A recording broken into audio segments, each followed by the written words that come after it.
കേരള പിറവി ദിനത്തിൽ സമ്പൂർണ്ണ ഡിജിറ്റൽ സാക്ഷരത കൈവരിച്ച രാജ്യത്തെ ആദ്യ സംസ്ഥാനമായി കേരളത്തെ പ്രഖ്യാപിക്കുമെന്ന് മന്ത്രി എം.ബി. രാജേഷ്. നാളെ മുതൽ ഡിജി വാരം ആഘോഷിക്കുമെന്നും മന്ത്രി അറിയിച്ചു. കേരളത്തിൽ നാടകങ്ങൾക്ക് സ്ഥിരവേദികൾ ഒരുക്കുമെന്ന് മന്ത്രി സജി ചെറിയാൻ. സാംസ്കാരിക വകുപ്പിന്റെ നേതൃത്വത്തിൽ കേരള സംഗീത നാടക അക്കാദമി തൃശൂരിൽ സംഘടിപ്പിക്കുന്ന 14ാമത് അന്താരാഷ്ട്ര നാടകോത്സവത്തിന്റെ ഉദ്ഘാടനം നിർവഹിക്കുകയായിരുന്നു അദ്ദേഹം. കണ്ണൂരിൽ ഇനി പുഷ്പോത്സവത്തിന്റെ നാളുകൾ.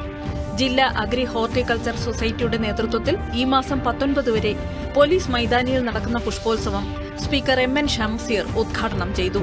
ജലസസ്യങ്ങൾ ഉപയോഗിച്ചുണ്ടാക്കിയ അക്വേറിയത്തിന്റെ മാതൃകയിലുള്ള ഡിസ്പ്ലേ ഇത്തവണ പുഷ്പോത്സവത്തിന്റെ മുഖ്യ ആകർഷണമാണ്. ആന്ധ്രാപ്രദേശിലെ നെല്ലൂരിൽ വാഹനാപകടത്തിൽ 4 മരണം, 15 പേർക്ക് പരിക്കേറ്റു. നെല്ലൂരിലെ മുസുനൂരു ടോൾ പ്ലാസയ്ക്ക് സമീപം ട്രക്ക് ബസുമായി കൂട്ടിയിടിച്ചാണ് അപകടമുണ്ടായത്.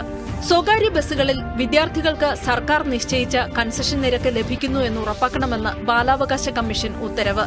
കൺസഷൻ നിരക്ക് നൽകാത്ത സ്വകാര്യ ബസ്സുകളുടെ പെർമിറ്റും കുറ്റം ചെയ്ത ജീവനക്കാരുടെ ലൈസൻസും റദ്ദ് ചെയ്യുന്നതിന് നിയമ നടപടികൾ സ്വീകരിക്കാനും ട്രാൻസ്പോർട്ട് കമ്മീഷണർക്ക് ബാലാവകാശ കമ്മീഷൻ നിർദ്ദേശം നൽകി.